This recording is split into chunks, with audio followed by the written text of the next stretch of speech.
ಆತ್ಮೀಯರೇ, ಈ ದಿನ ಕನ್ನಡ ಚಳವಳಿ ನಾಗೇಶ್ ಅವರ ಒಂದು ಪುಣ್ಯಸ್ಮರಣೆಯ ದಿನ. ಏಕೆಂದರೆ 5 ವರ್ಷಗಳ ಹಿಂದೆ ಕರೋನಾ ಸಂದರ್ಭದಲ್ಲಿ ಸಾವಿರಾರು ಹೋರಾಟಗಳನ್ನು ಮಾಡಿದಂತಹ ಒಬ್ಬ ಹೋರಾಟಗಾರ ಕೊರೋನಾ ಸಂದರ್ಭದಲ್ಲಿ ನಮ್ಮನ್ನು ಅಗಲಿರ್ತಕ್ಕಂಥದ್ದು ಎಲ್ಲರಿಗೂ ದುಃಖದ ಸಂಗತಿ.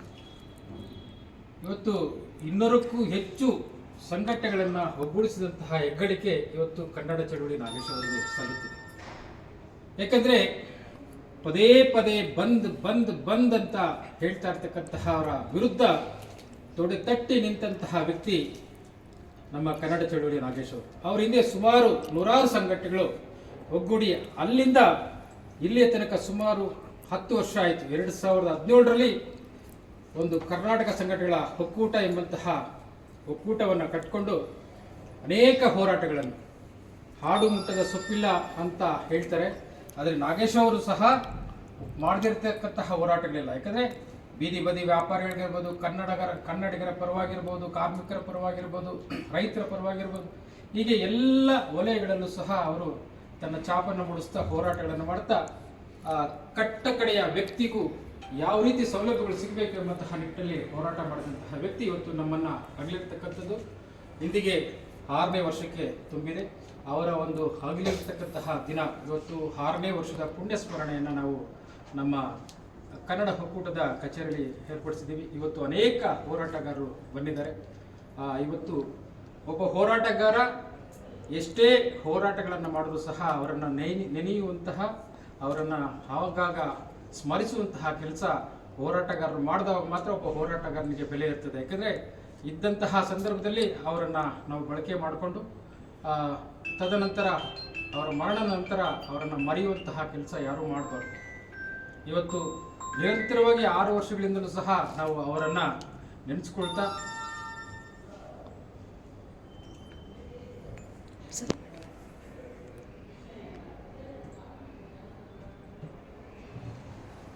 ಸುಮಾರು 6 ವರ್ಷಗಳಿಂದಲೂ ಸಹ ನಿರಂತರವಾಗಿ ಎಲ್ಲ ಹೋರಾಟಗಳಲ್ಲೂ, ಸಭೆ ಸಮಾರಂಭಗಳಲ್ಲೂ ಸಹ ಅವರನ್ನು ಸ್ಮರಿಸುವಂಥ ಕೆಲಸ ಮಾಡ್ತಾ ಬರ್ತಾ ಇದ್ದೀವಿ.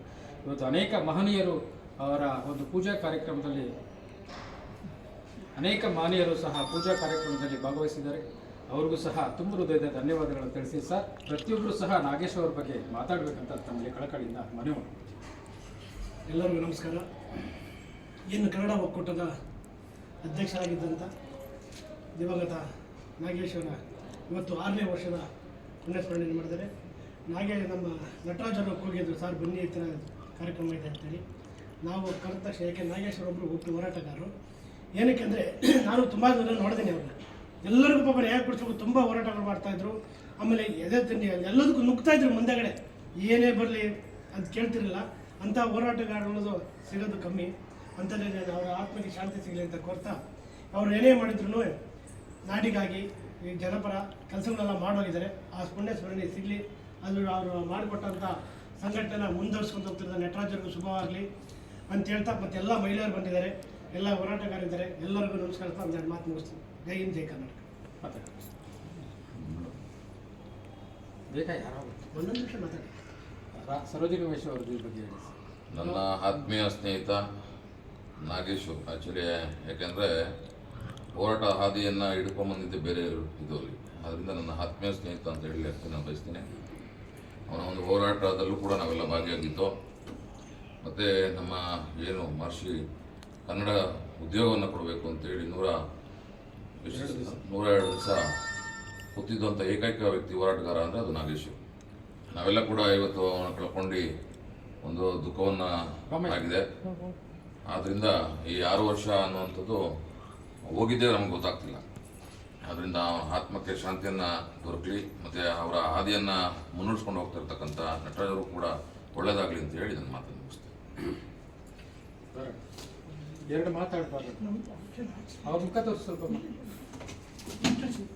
ಸ್ವಲ್ಪ ಕೈ ಇಟ್ಕೊಂಡು ಅಲ್ಲೇ ಕೂತ್ಕೊಂಡೆ ಮಾತಾಡ್ಬಿಡ್ರಿ. ಬೇಡ, ಬನ್ನಿ ಒಂದು ನಿಮಿಷ ಮಾತಾಡಿ, ಪರವಾಗಿಲ್ಲ. ಮಾತಾಡಿ.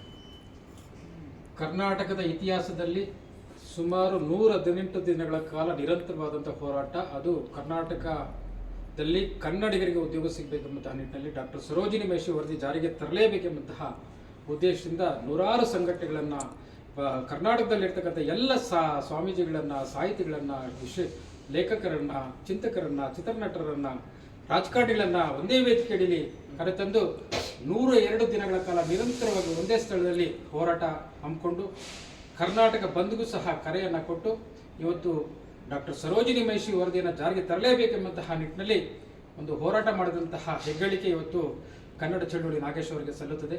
ಅದರ ಒಂದು ಫಲವನ್ನು ಪಡಿಬೇಕಾದ್ರೆ ಇವತ್ತು ಅನೇಕ ಶಾಲಾ ಕಾಲೇಜು ವಿದ್ಯಾರ್ಥಿಗಳು ಸಹ ಹೋರಾಟಕ್ಕೆ ಇಳಿಬೇಕಾಗ್ತದೆ. ಸುಮಾರು 40 ವರ್ಷಗಳಿಂದ ನಿರಂತರವಾಗಿ ಸಾವಿರಾರು ಜನ ಸಂಖ್ಯೆಯಲ್ಲಿ ಹೋರಾಟಗಳನ್ನು ಮಾಡ್ಕೊಂಡು ಬರ್ತಾ ಇದ್ದಾರೆ. ಆದರೂ ಸಹ ನಮ್ಮ ನಾಳುವಂತಹ ಸರ್ಕಾರಗಳು ಆ ಒಂದು ವರದಿಯನ್ನು ಇದುವರೆಗೂ ಜಾರಿಗೆ ತರಲಿಲ್ಲ. ಆ ನೋವು ನಮ್ಗೆ ಇವತ್ತು ಇದೆ. ಮುಂದೊಂದು ದಿನ ಆ ಒಂದು ವರದಿಗೋಸ್ಕರ ಎಲ್ಲ ಕನ್ನಡ ಪರ ಸಂಘಟನೆಗಳು, ರೈತ ಪರ ಸಂಘಟನೆಗಳು, ದಲಿತ ಪರ ಸಂಘಟನೆಗಳು, ಕಾರ್ಮಿಕ ಪರ ಸಂಘಟನೆಗಳು, ಚಾಲಕ ಪರ ಸಂಘಟನೆಗಳು, ಮಹಿಳಾ ಪರ ಸಂಘಟನೆಗಳು ಎಲ್ಲರನ್ನು ಮತ್ತೊಮ್ಮೆ ಒಗ್ಗೂಡಿಸ್ಕೊಂಡು ಮತ್ತೊಮ್ಮೆ ಆ ಹೋರಾಟವನ್ನು ಕೈಗೆತ್ತಿಕೊಳ್ಳುವಂಥ ಕೆಲಸ ನಾವು ಮಾಡ್ತೀವಿ ಅಂತ ಹೇಳ್ತಾ ಈ ಒಂದು ಕಾರ್ಯಕ್ರಮದಲ್ಲಿ ನನ್ನ 2 ಹಿತನುಡಿಗಳನ್ನು ಮುಗಿಸ್ತಾ ಇದ್ದೀನಿ. ನಮಸ್ಕಾರ.